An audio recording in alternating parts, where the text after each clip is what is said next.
Samuel Wood sends greetings to you in India, and we've been very impressed with the video that you've sent us. Just before you watch our video, I wanted to give you a bit of background about how we came to film it. The students that you'll see discussing and working on the poem are our Year 13 students. That means they're 17 years old and some of them are 18. This year they've been studying a novel called Enduring Love by Ian McEwan, a play, A Streetcar Named Desire by Tennessee Williams, and a series of Keats poems. We've looked at Ode to a Nightingale, Ode to Autumn, Isabella or the Pot of Basil, The Eve of St. Agnes, Bright Star, When I Have Fears That I May Cease to Be, and a number of other Keats poems. And the students are currently finishing a major essay that counts for 40% of their exam, where they have to compare these works. Some of them are looking at the idea of love and some of them are looking at the idea of obsession. Ode to a Grecian Urn didn't exactly fit the theme of love and obsession that we were working on, and we found it an incredibly challenging poem, so we're very impressed that you worked on it and managed to do such a great job with it. We first looked at Ode to a Grecian Urn last summer, after the students had taken their first exams and when they started to look at Keats, and we tried to discuss it, but they actually found it very difficult. It was all a bit of a dry and a flat conversation, really. So we left it for a while, and we came back to it when they'd finished looking at Keats and knew a lot more about him. We'd also watched the film Bright Star, which was directed by Jane Campion, and I don't know whether you've seen that film, but if you can get hold of a copy, I highly recommend it, because it gives such dramatic insight into Keats' life and such a useful insight. So we then came back, we had another go at filming, but unfortunately we were dressed up in strange Halloween costumes and we thought that might look a bit odd. So we then had another go at filming. And basically what I tried to do with the students was get them first of all thinking about the context in which Keats wrote the poem. The fact that this amazing artwork had been transported back from Greece. They were basically marble carvings that had been taken from the Parthenon by a man named Lord Elgin, and they were displayed along with other works of Greek pottery and art. Keats actually went to this display and was amazed, and he would have seen Grecian urns, as I'm sure you know. And what we tried to do first of all was to think about what it would have been like to be someone in England who didn't have access to many of these artworks, but who was deeply engaged in things that were artistic, and to see them for the first time and how that might have inspired him. And the students looked at just some images to try and connect some of the ideas in the poem, the ideas of stories, chases, sacrifices. It took a bit of time to look at these, and you'll see a little bit of this in the video, and to consider how Keats might have been inspired by them and how he might have felt. When they'd done that as their starting point, I thought I'd approach the poem differently, because they'd found it so difficult to discuss it when we just looked at it in a sort of full-on, straightforward way. So what I did was I chopped up the poem into different stanzas and got the students to sequence them, and again you'll see a bit of them talking about that. I felt that just helped them to relax a bit and not get so bogged down in the ideas, and to sort of stand back a bit and take their time. So they worked that out and got it in order, and then in pairs they discussed the poem and they looked for ideas that stood out most to them, and at the end of the video you'll see them discussing those ideas. I hope you enjoy watching it. I hope you find the style of our approach interesting, and we look forward to hearing from you in the future. Again, very impressed by the challenging nature of the poem, even though it's in English, which is our first language. We found it really difficult, but I think they got a lot out of it. How did Ode to a Grecian Urn come to be written? Well, Jessica, obviously Keats was in a circle of inspiration, having all these many connections to other artists and poets, and so obviously his ideas were able to flourish while being surrounded by other creative people. Keats was inspired by Lord Elgin, a collection of classical Greek sculptures. And this revived people liking everything Greek. When Keats visited the Great British Museum, there would have been vases like the ones in Odes to a Grecian Urn. We've got people with a tree. What we got to do is hands. They all seem to be laying down, eating from the tree, indulging in it. So the contrast between the images as well is definitely clear. I'm in first. Yeah.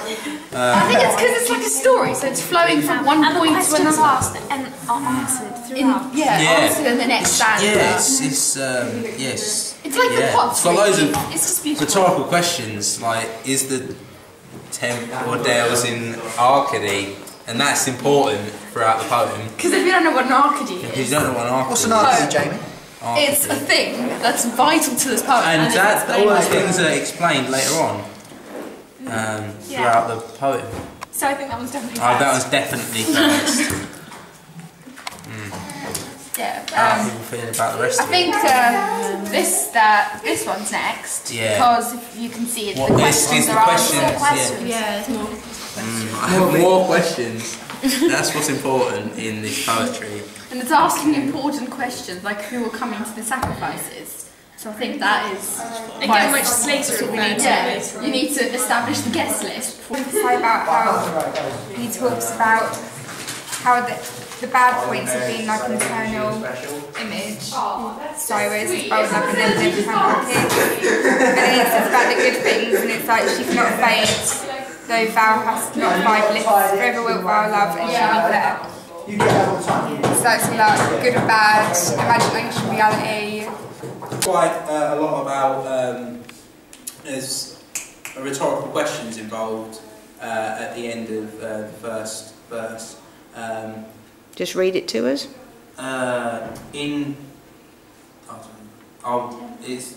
Temp or Dales of Arcady, what men or gods are these? What maidens loath? What mad pursuits? What struggles to escape? What pipes and timbrels? What wild ecstasy? So it's like just describing the the tales around the outside of the urns that were on the pictures. Sort of like questioning the stories behind the art sort of thing, and what had gone on in past times, because they paint quite they say like God and men and stuff like that, because obviously it's quite you can't tell what they were thinking at the time sort of thing, so it's all like skepticising, is that a word? I don't know. Skeptical about what they were actually feeling or thinking, and then interpreting in a way that you can be creative about. That's what Keats did, because he was quite a spiritual poet. Yeah. So he's thinking across time about the ideas that preoccupied the person who painted the vase, Yes.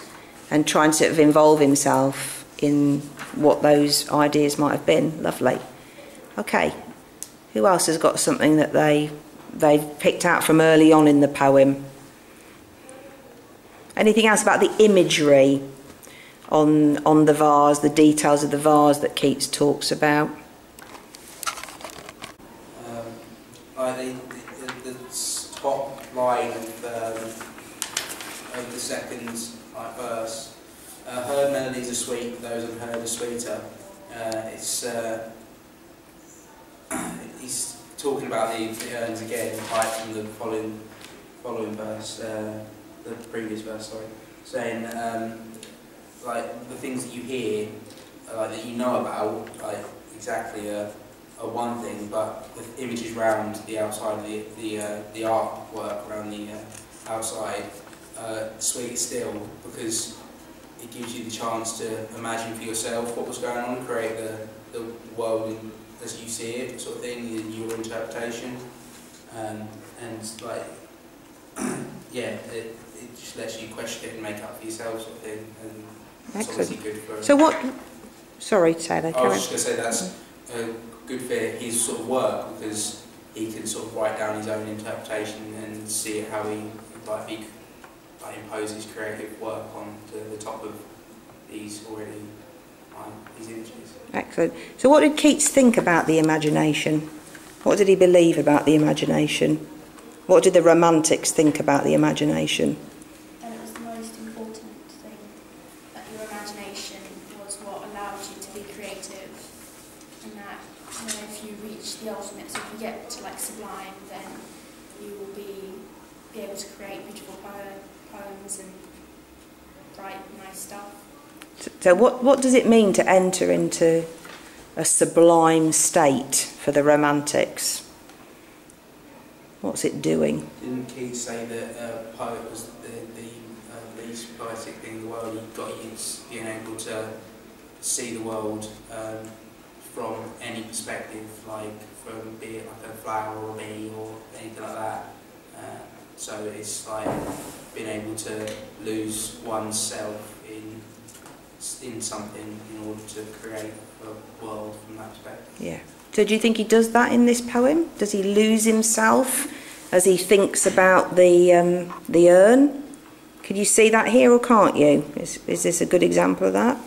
In this poem, it's kind of it's based on the thought that what he's thinking in that one moment, of how he perceives everything that's going on in this one moment. He sees the beauty of it and the things that aren't so beautiful, but he kind of, again, he's getting into a state where his imagination is sometimes taken over. Mm-hmm. So it kind of begs the question whether reality or his imagination is kind of taken over. Excellent. So, yeah. With this poem, when he said about what Taylor said about him, you know, seeing things with other people's eyes, I think this poem is an example of going against that, because I think this is what he feels when he sees the pots, the urns. Mm-hmm. So I think maybe this is one example of where it's his opinion of what he thinks and what he feels about all the artwork. Even though, yeah, he does enter into, you know, his imagination and that takes over, I think this is what his imagination and his thoughts and his feelings. I think that's what he means when he asks all the rhetorical questions, isn't it? And saying that by not knowing, you're able to enter in and anyone can take on their own opinion of it. And this, as you said, is sort of how he feels about it. But I think that he's trying to make a point, maybe in the opening couple of stanzas, the verses, that, you know, you can question what's going on. You can make up to some extent what's happening within yourself or within your own mind. It's kind of with the rhetorical questions, you've just got mystery. Yeah. Mm-hmm. So it could be